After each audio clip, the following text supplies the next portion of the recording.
Ну что, дорогие друзья, отгадайте, что я пью. Что находится в моей баночке? Кровь девственников.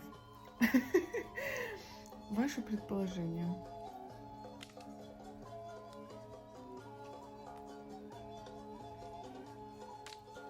Приглашаю на ритуальный выезд Ламаз 1 августа.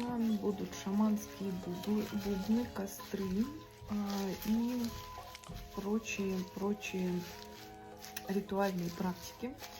В том числе на любовь. С девочками будем магичить. Вот, поэтому приходите. Пиши в комментариях, кто угадает, тому подарок.